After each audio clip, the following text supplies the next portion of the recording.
What they realize is if every American institution is now engaging in this anti-American poison to advance their own goals, then maybe we, the CCP, can do it to advance our own goals. It's a complicated story. You're going to stay with me on this. Xi Jinping, every time he is pressed about the Uyghur human rights crisis, where there's over 1 million religious minorities enslaved in concentration camps, subject to forced sterilization, communist indoctrination, and worse, what does he say? He says that Black Lives Matter shows that the United States is no better. I'm not making that up. It's not an accident. His top diplomat comes here to the Alaska summit and lectures Tony Blinken, our compliant little puppet sitting there getting lectured by the Chinese diplomat, saying that China wants to see the U.S. do better on human rights, and China wants to see the U.S. stop slaughtering, that is his word, slaughtering Black Americans. This would be laughable if it weren't for the fact that our own companies and our own schools and universities and military lend credibility to those claims. Here's how they play the game, right? If you're Disney, they'll criticize an anti-abortion law in the state of Georgia or a good parental rights bill in the state of Florida, but without saying a peep about the actual human rights atrocity in Xinjiang, where they go to film Mulan just a couple of years ago without saying a peep until the very end of the movie.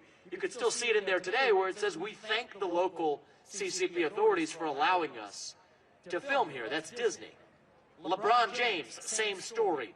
JP Morgan Chase, Jamie Dimon, same story. BlackRock CEO Larry Fink apply emissions caps to Chevron and Exxon, but not to PetroChina on the other side of the world. Why? Airbnb handing over user data of American users as a condition for doing business in China. It's really easy answer why. It comes down to money. Because if you're the CCP, you build a great wall, the great Chinese wall, to stop you from entering the Chinese market if you criticize the CCP. But if you're going to criticize the United States or apply those emissions caps over there, they will roll out the red carpet, turning Larry Fink to Tim Cook and Apple into Xi Jinping's circus monkeys. He will say jump, they will ask how high, because it comes down to money. And we made a mistake in this country. We got to learn from our mistakes or we're destined to repeat them. It's bipartisan. It's not a Republican versus Democrat story. We thought we could export Big Macs and Happy Meals, and somehow that was going to spread democracy to places like China.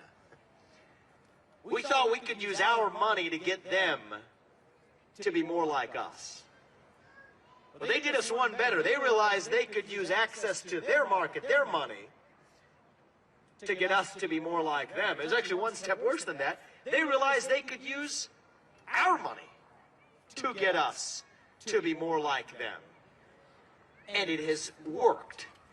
And you know what that does? That undermines our greatest geopolitical asset of all. That is not our nuclear arsenal.